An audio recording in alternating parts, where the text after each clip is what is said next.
Hello everyone, welcome to Aryan classes. दोस्तों, आज हम आपके सामने आगामी एसएससी जीडी 2021 में जो भी क्वेश्चन होंगे जनरल नॉलेज और सामान्य जानकारी की, डैट मीन्स जनरल अवेयरनेस की, उसके बारे में हम लोग क्वेश्चन देखेंगे। ये जो क्वेश्चन है ये प्रीवियस ईयर सेट से है। हमने टोटल 25 क्वेश्चन लिए हैं। तो चलिए हम लोग एक टेस्ट लगाते हैं साथ में। कितना मार्क्स आएगा वो आप हमें कमेंट करके ज़रूर बताइएगा, ठीक है।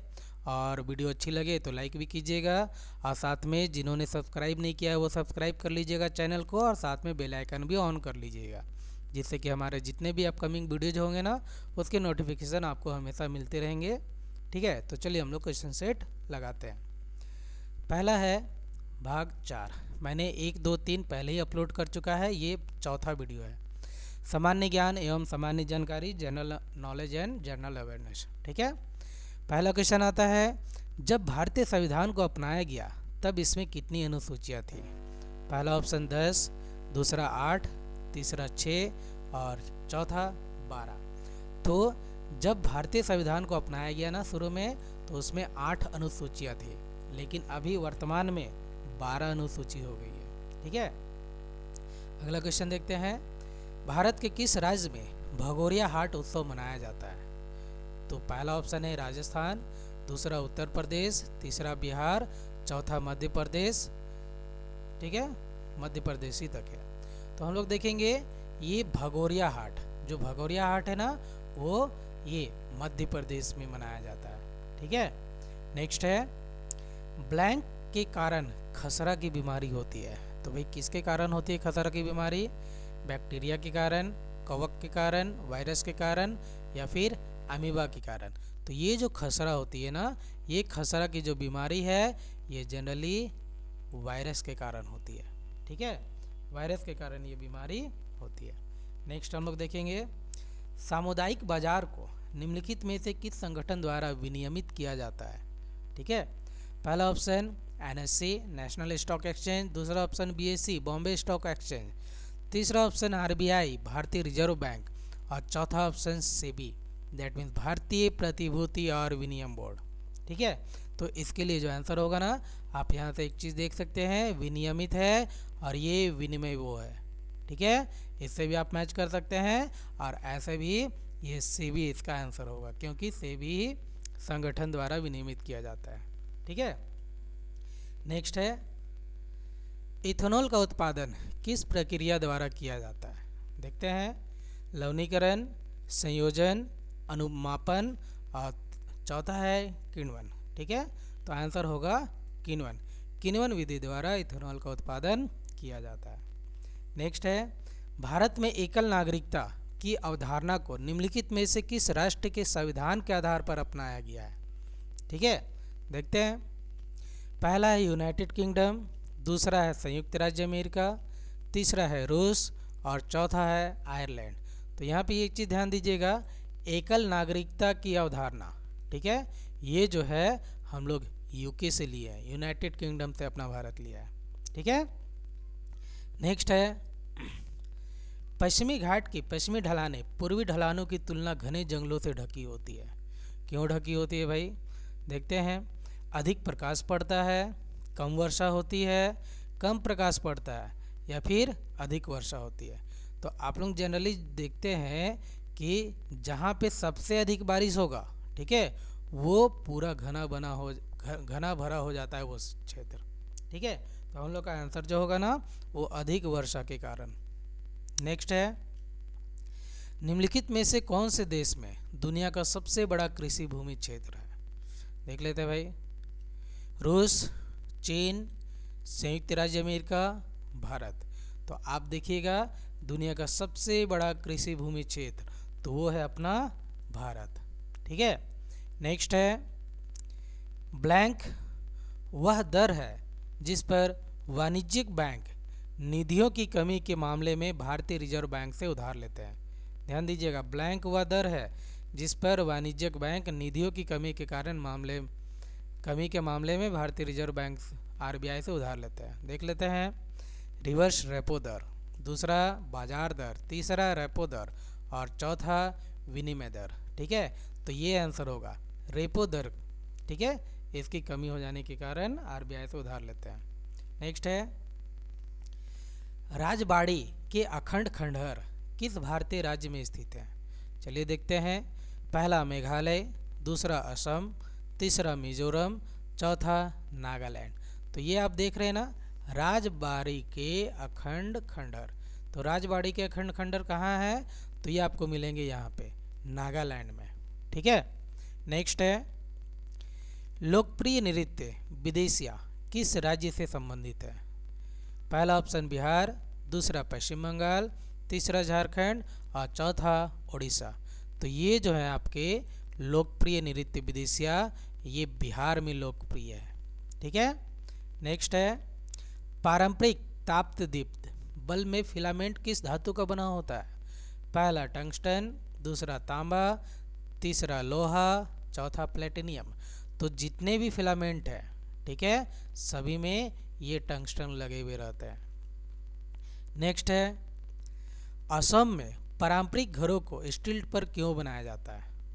पहला ऑप्शन संदूषण का खतरा, दूसरा ऑप्शन बाढ़ और वन्य जीवों का खतरा, तीसरा ऑप्शन भारी सूखे का खतरा और चौथा ऑप्शन अस्वास्थ्यकर परिस्थितियों का खतरा।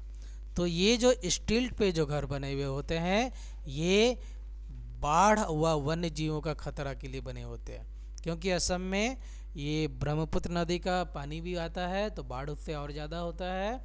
और साथ में ये बहुत ही घने जंगलों से घिरा हुआ है ये राज्य है असम। ठीक है, जिसके कारण यहाँ पर वन्य जीव भी बहुत सारे हैं, तो उसका भी खतरा होता है, जिसके कारण वहाँ के आदमी लोग स्टील के पर घर बना लेते हैं। ठीक है। नेक्स्ट है, असम के अहोम साम्राज्य और मुगलों के बीच हुई सराय घाट की लड़ाई किस वर्ष हुई थी? ठीक है। पहला ऑप्शन है 1671 में, दूसरा 1635, तीसरा 1642, चौथा 1652। तो ये असम के अहोम साम्राज्य और मुगलों, इनके बीच सराय घाट में जो लड़ाई हुई थी, ये 1671 में हुई थी। ठीक है। नेक्स्ट है, भगवान महावीर की शिक्षाओं के संकलन को क्या कहा जाता है? ठीक है, देखते हैं हम लोग। पहला ऑप्शन है श्रुति सूत्र, दूसरा ऑप्शन पीबी सूत्र, तीसरा ऑप्शन अगम सूत्र और चौथा ऑप्शन अवेस्ता सूत्र। तो भगवान महावीर की शिक्षाओं का संकलन, ये जो है ना, ये कहलाता है अगम सूत्र। ठीक है। नेक्स्ट हम लोग देखते हैं, मार्शल आर्ट डम्बे किस महाद्वीप से संबंधित है? देखते हैं। पहला ऑप्शन अमेरिका, दूसरा अफ्रीका, तीसरा ऑस्ट्रेलिया और चौथा यूरोप।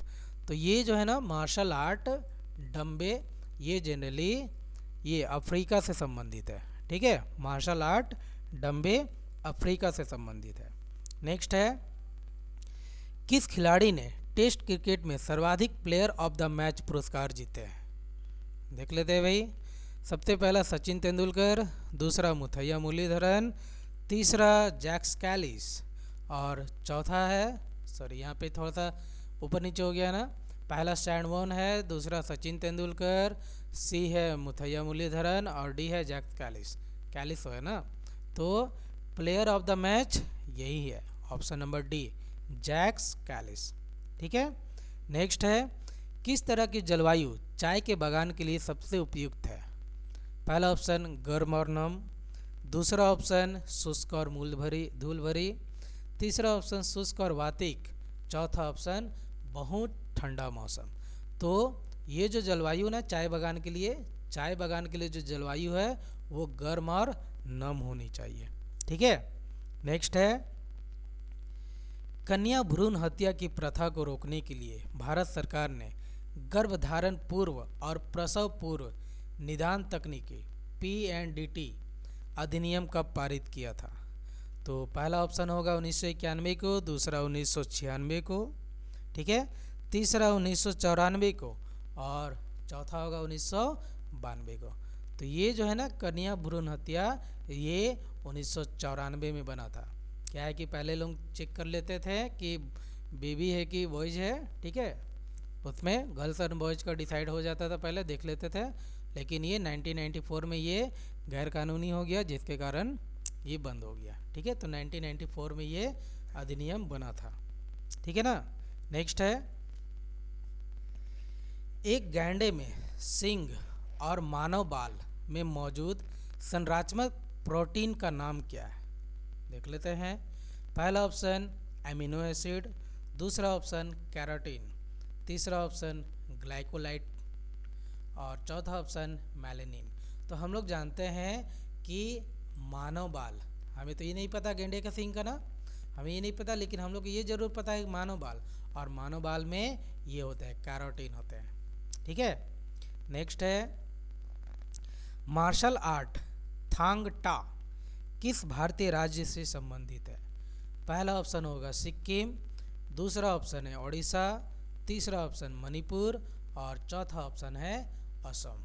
तो ये जो है ना मार्शल आर्ट, कहाँ गया ये, मार्शल आर्ट थांगटा, ये मणिपुर से संबंधित है। ठीक है, तो इसका आंसर हो जाएगा मणिपुर। नेक्स्ट हम लोग देखते हैं, भारत और पाकिस्तान द्वारा सर्वोच्च नागरिक सम्मान भारत रत्न और निशान ए पाकिस्तान पाने वाले एकमात्र भारतीय नेता कौन है? ठीक है, तो इसके बारे में हम लोग देखते हैं क्या क्या ऑप्शन है। महात्मा गांधी, दूसरा है जवाहरलाल नेहरू, तीसरा सरदार वल्लभ भाई पटेल, चौथा मोरारजी देसाई।